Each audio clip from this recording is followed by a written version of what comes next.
Hey everyone out there on YouTube. Now, I was originally going to make a follow-up video to Ron Paul versus the system, but about halfway through that, I figured out that there was actually a major error in the video, so I never got to finish that, never got that one uploaded to YouTube. Instead, I decided to do another installment of Debunking Marxist Economic Illiteracy. And this time, I found a guy on YouTube named Maoist Rebel News 2. He kind of delivers the daily news from a Maoist perspective, a Maoist being someone who follows the teachings of the communist Chinese dictator Chairman Mao. And he had a video about a debate on RT on Julian Assange's show between Slavoj Zizek, who's a communist intellectual, and David Horowitz, who is an American neoconservative. And even though I deeply disagree with David Horowitz on many issues, including foreign policy, the Iraq War, and the way he slags Dr. Ron Paul, in responding to David Horowitz's comments, Maoist Rebel News not only made kind of irrelevant, out of the mainstream Maoist arguments, but he also recited common leftist fallacies. So I just want to respond to them here and kind of debunk them.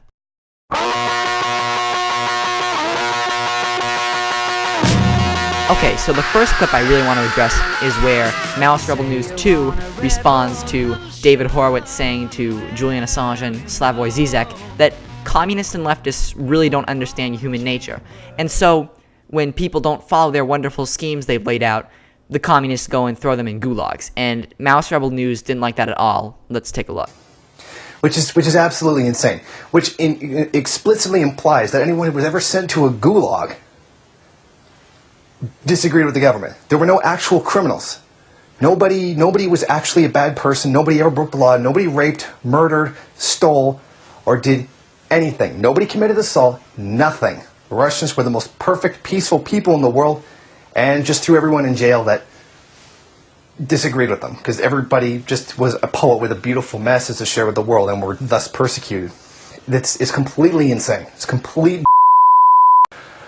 On the flip side of that, I would like to say to look at the incarcerament rates in the United States. The United States with the highest percentage of people in jail than any other country. So where did these Zionists, these right-wing extremists get off saying, oh, they just threw everybody in jail? Okay, there's a lot of meat in that, so I'm going to see if I can go through this and debunk it quickly. Okay, I'm going to take you at your word that they also threw rapists and murderers and thieves in the gulag. That doesn't invalidate Horowitz's point. That doesn't excuse the Soviets from the responsibility of throwing political dissidents and political prisoners in the gulag as well. Later in the video, you attack U.S. marijuana laws, or at least it's implied. You say, people take a drag from a doobie and then they get thrown in jail. Under the logic you use to justify the gulag, I could say, well, we throw rapists and murderers and thieves in U.S. jails, so who cares? It doesn't matter that we throw marijuana smokers into jail. I just use your logic there to argue against you. So really, that's kind of an inconsistency in your video, and I think it's wrong. Okay, 2 more points. In the U.S. Constitution, we have a protection against cruel and unusual punishment in the 8th Amendment. It's not perfectly followed. You can say Guantanamo Bay, but ignore that for a minute. I would consider sending people out into Siberia to freeze to death, to starve to death, to be made into work camp slaves as cruel and unusual punishment. And secondly, you make a two wrongs make a right argument.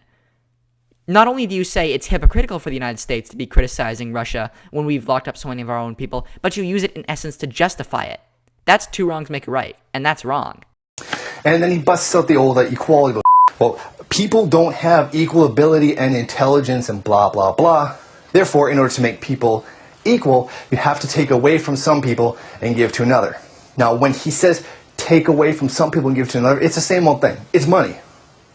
They're talking about money.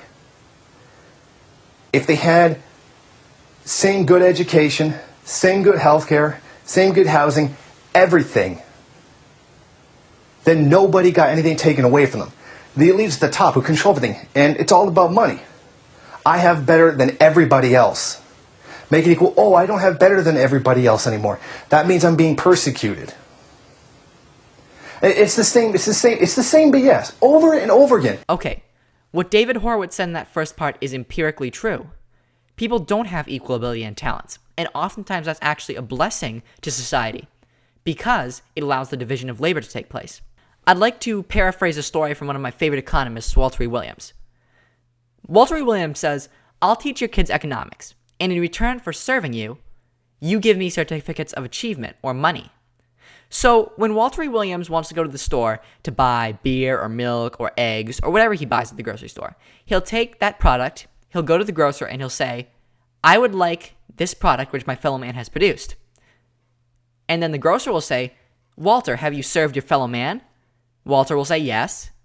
And the grocer will say, prove it. And Walter E. Williams opens up his wallet and shows the grocer the certificates of achievement or money. And the transaction takes place and everyone is better off. And people who are better at serving their fellow men get more certificates of achievement or money. That's why I don't like to hear Maoist Rebel News 2 talking so disdainfully about money, because it actually serves a very important purpose as long as it is being distributed by a free enterprise system. That's the caveat.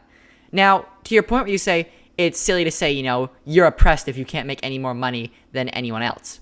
That's not oppression per se. For example, if you take away a subsidy for a corporation and therefore the corporation can't make more money than other corporations, I wouldn't consider that oppression. But I would consider it oppression if the government says you can't do this, you can't do that, you can't act in this way, you can't keep your private property, you can't spend your money in the way you want to for the sake of lessening income inequality. That I would consider oppression because that's the government infringing upon your liberties, which I would think is the definition of oppression. So whether you loved or hated this video, leave a comment below, rate, and subscribe if you want to get videos from a young libertarian perspective. All right, free market rocks, government intervention knocks into price system barriers, making the situation hairier. Peace out! You know it's gonna be alright.